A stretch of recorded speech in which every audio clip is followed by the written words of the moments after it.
Salut à tous, c'est Freshing. Aujourd'hui, on se retrouve pour une nouvelle vidéo.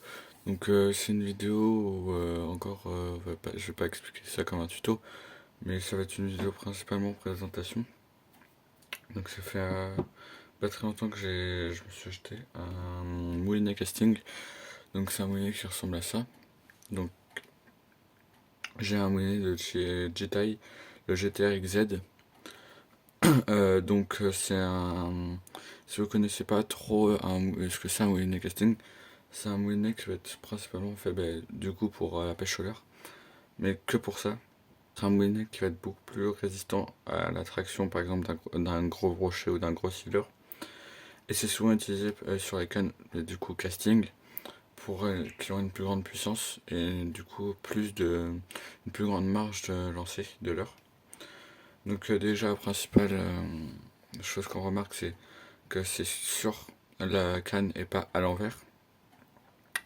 Il y a deux manivelles au lieu qu'une seule sur un moulinet spinning.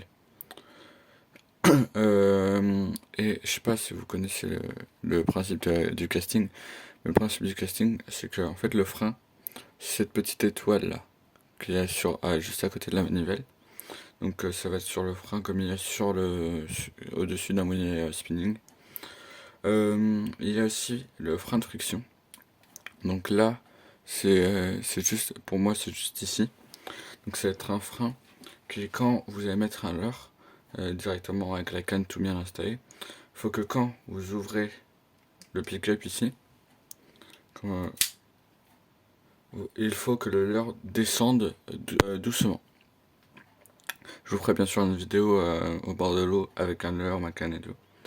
Et il y a un frein de puissance, donc je sais pas s'il se voit bien ici, où il y a des nombres de 1 qui montent jusqu'à 10.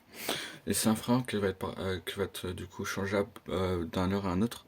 Par exemple, si vous mettez 1, ça va être un leurre plus léger, donc ça va se lancer plus loin. Mais si vous mettez 10, ça va être une plus grosse puissance. Du coup, il faut mettre un leurre beaucoup plus gros. Alors, moi, j'utilise ce moulinet sur une canne que j'ai achetée. Du coup, une canne Caperlan, la Wixom 5 en casting, en puissance de 30-60 grammes. Parce que j'avais déjà une canne spinning en 10-30 grammes.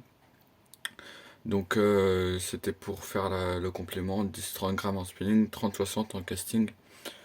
Donc c'est une canne qui est quand même assez rigide, donc dès qu'il y aura une touche, je le sentirai bien, et pas de besoin de faire un grand ferrage. C'est une canne qui est qui est peu chère pour ce que c'est, qui est à 60 €.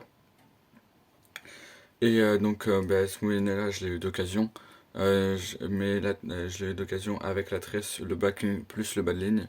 Le backing, c'est ce qu'il y a en dessous de la tresse, on ne le voit pas ici. C'est pour éviter que la tresse roule sur elle-même. Et euh, en fait, le principe du moulinet casting, c'est qu'il y a la canne qui se met en dessous. Et du coup, c'est en gros une canne à l'envers. Je vous mettrai une photo. C'est une canne comme si on pourrait dire une canne à l'envers. Mais va y avoir une plus grosse résistance par rapport aux plus gros poissons. C'est quand vous moulinez, vous pouvez remarquer que le haut bouge. Donc c'est pour suivre le fil qui a été enroulé de droite à gauche. C'est principalement des moulinets qui vont être utilisés pour mettre un backing, ensuite de la tresse, là j'ai de la tresse en 16 centièmes, et ensuite un bas de ligne. Bon ben voilà, ce sera tout pour cette vidéo. Je voulais vous dire d'ailleurs que j'aurais pu sortir une vidéo en FlowTube, mais j'ai renoncé à la sortir parce que il y avait trop de vent, on ne m'entendait pas, ça n'était pas agréable pour à l'écoute de la vidéo. Donc comme ça je vous préviendrai parce que je vous avais dit en story Instagram il y a un moment que je sortirais une vidéo en FlowTube mais je ne l'ai jamais fait parce que le montage, lorsque je faisais le montage, je me rendais compte que déjà ça allait être trop long et qu'on m'entendait pas et c'était trop difficile pour moi. Donc je vais renoncer à la sortir. Je ne sais.